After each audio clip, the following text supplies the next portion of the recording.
जी नमस्कार, मैं आपका भाई, आपका साथी एसके चौबे आज विधानसभा पटेल नगर के वार्ड 85 के गायत्री कॉलोनी इसको कह सकते हैं में पोल खोल नंबर 7 में आप सभी का स्वागत करता हूं।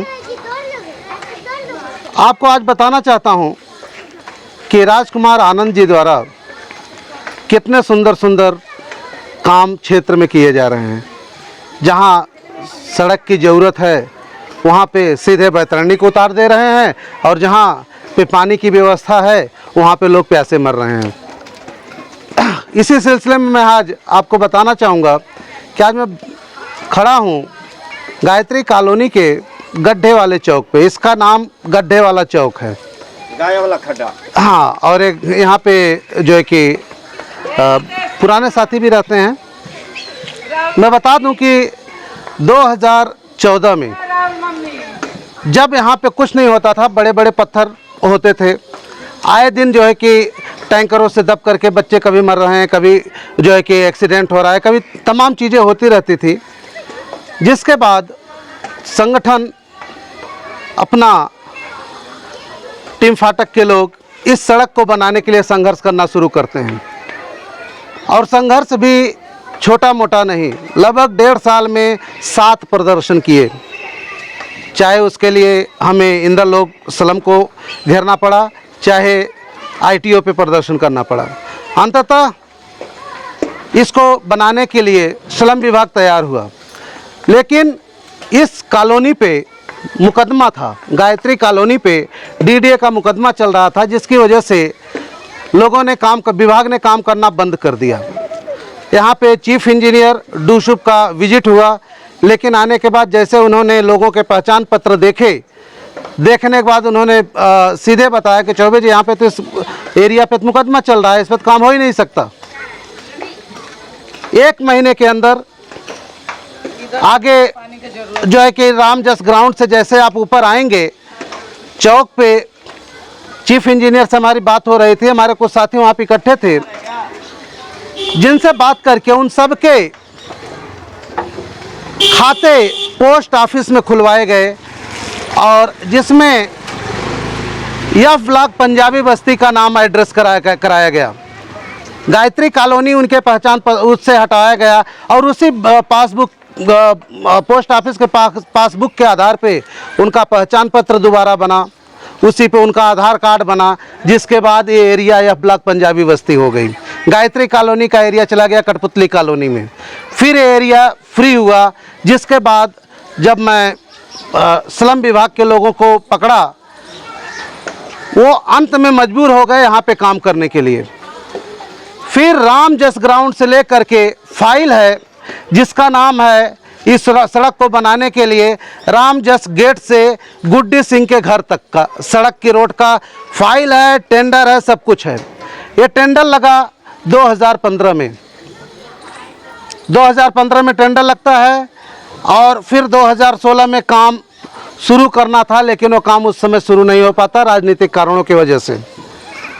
68 लाख के काम को, जो कि गुड्डी सिंह के घर तक होना चाहिए था, हजारीलाल चौहान जी लाते लाते यहाँ पे मामा चक्की के और पहले तक रुक गया।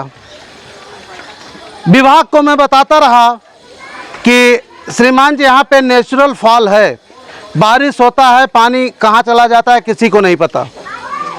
आपको अभी जो ड्रामा आप लोग कर रहे हो कि मुझे संप वेल लगाना है, संप वेल लगाना है, इसकी अभी शायद आवश्यकता नहीं है।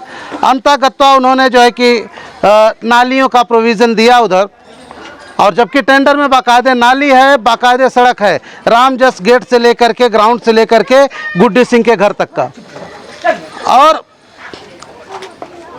ये यहाँ पे आने के बाद जब रोड रुक जाता है, फिर इधर के लोग जब अपना नरकी जीवन जीने लगते हैं, तो फिर क्या एक शिगुफा छोड़ा जाता है कि मामा चक्की से लेकर के इस चौक को बनाने के लिए इसको ऊंचा करना पड़ेगा। ये आप देख सकते हैं, ये चौक, इसको ऊंचा करना पड़ेगा, जिसके लिए यहाँ के लोग आपस में चंदा लगा करके पैसे इकट्ठा करके इस चौक को तो ऊंचा कर देते हैं। ऊंचा करने के बाद भी इनका जो है कि नियत एकदम क्लियर नहीं होता है। मजबूरी में ये लोग जब अपना किसी तरीके से घुट घुट के जीवन व्यतीत कर रहे होते हैं और अंत में जब फिर राजकुमार आनंद जी के ऊपर दबाव पड़ता है, तब वे अपना कुछ मटेरियल ला करके एक इस चौक का निर्माण कराते हैं। चौक का निर्माण कराते हैं और इधर देखिए ये चौक बना हुआ है, यहीं तक है मुझे लगता है, यहाँ से यहाँ बना दिया गया। और इसके इधर क्या हाल है कि पूछे मत। लोगों के घरों में देखिए अभी वो ईंट से जुड़ाई करके पानी को रोका गया, नहीं तो शायद उनके घरों में पानी जा रहा था, वो रोका गया। और इधर बस्ती जो इधर रह रही है, इनके यहाँ पे पानी जा रहा है।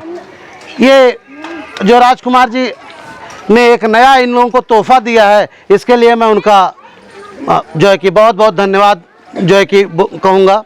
उनको इस चीज़ की बधाई देता हूँ कि आप जहाँ पानी नल से जल देने की बात किए थे, आप नल से जल नहीं, आप तो तालाब ही बनवा दे रहे हैं। पानी का जल दे तो आपको बहुत बहुत बधाई।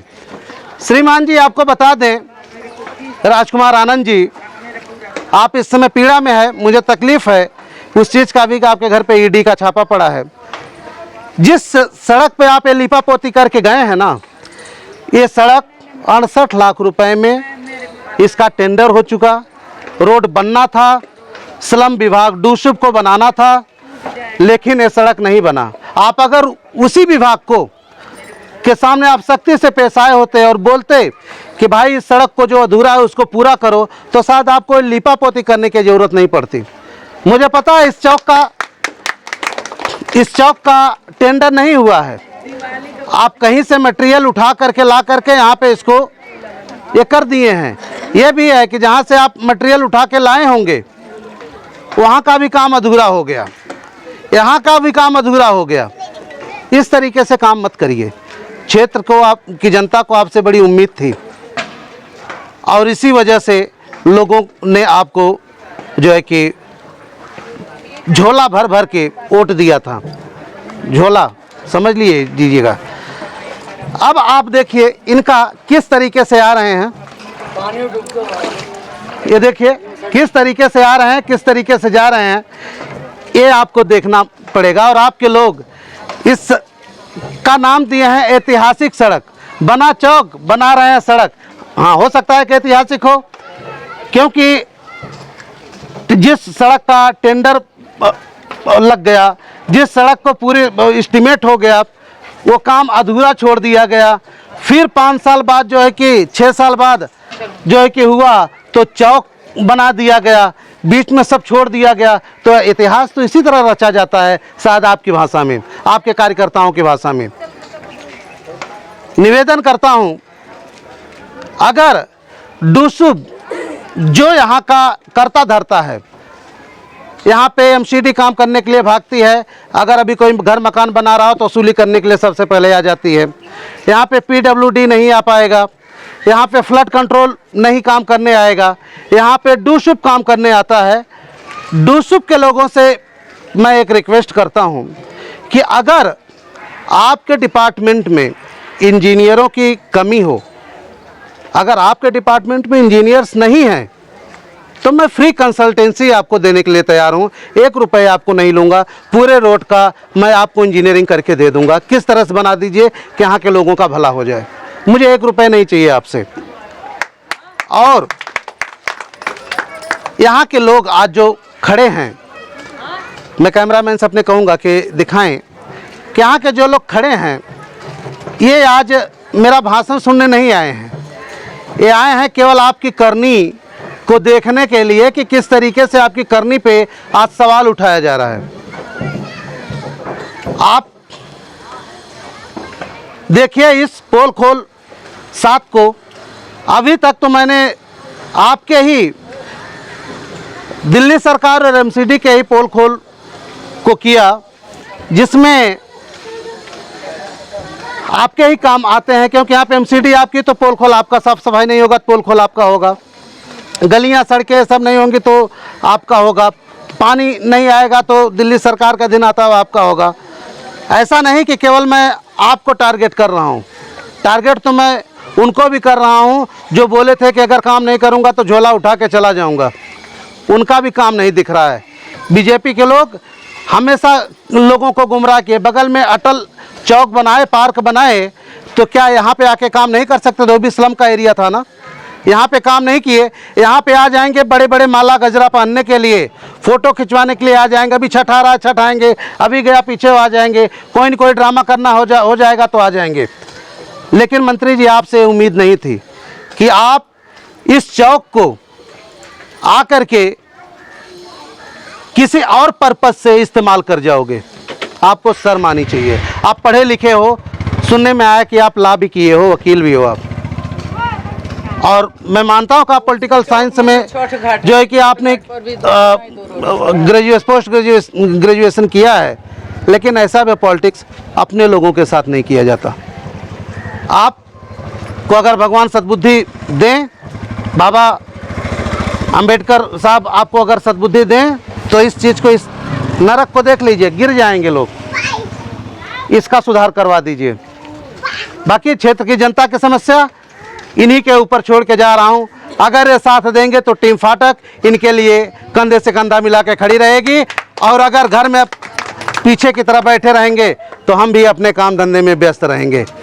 आप संघर्ष करो। हम सब आपके जो है कि बीच आए हैं अपने साथियों संग। आप लोगों का जो है कि धन्यवाद करते हैं, और आपके सवाल आप ही लोगों के बीच में छोड़ के जाते हैं। अगर आपको कुछ करना है तो आप लोग करिएगा। जय हिंद, जय भारत।